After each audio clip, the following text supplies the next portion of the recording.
네, 손톱 관리할 겸 발톱 관리할 겸 기분도 전환할 겸 이렇게 네일 아트 자주 하시는 분들 많으신 것 같습니다. 물론 뭐 예뻐 보이겠지만 오히려 손발톱 건강에는 해로울 수도 있다고 합니다. 네, 손발톱이 깨지고 부서지는 조갑연화증에 주의해야 하는데요.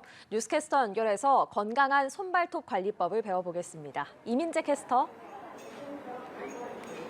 네, 출근길 인터뷰입니다. 오늘은 최재은 피부과 교수와 이야기 나눠보겠습니다. 안녕하십니까?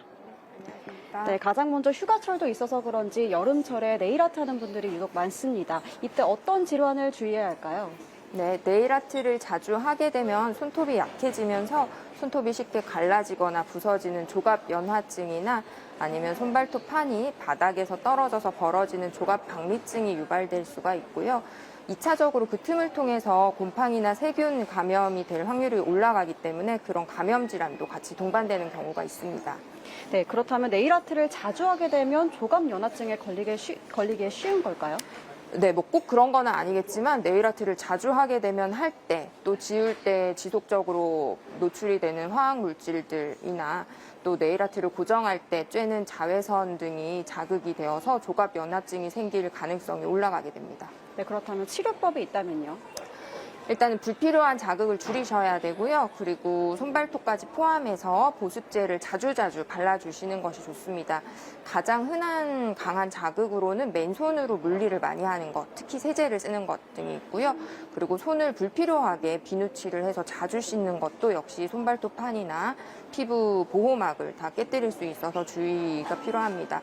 또 아까 얘기한 네일 아트도 손발톱 판에 자극이 많이 되기 때문에 보통은 한 일주일 이상 유지하지 않는 것이 좋고 그 사이사이에 1, 2주의 휴식기를 갖는 것이 좋습니다.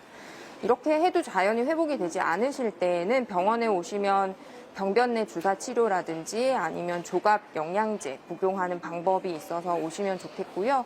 그 외에도 다른 수많은 조갑 질환들이 있기 때문에 피부과 전문의를 만나서 정확한 진단과 치료를 받으시는 것이 좋겠습니다. 네, 또 요즘에는 손발톱에 간편하게 붙이는 스티커 형태의 제품도 많이 나오고 있는데 이건 어떤가요?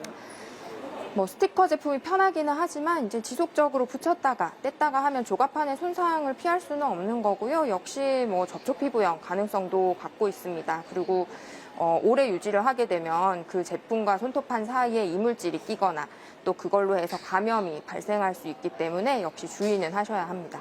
네, 또 마지막으로 큐티클을 제거할 때도 궁금한데 어떤가요? 큐티클을 이제 기본적으로 많이 제거를 하는데 큐티클은 원래 조갑판과 표피를 이어주면서 외부로부터 보호를 해주는 기능이 있는 정상 구조물입니다. 그래서 제거할 경우에 그 틈으로 감염이 일어날 수가 있고요.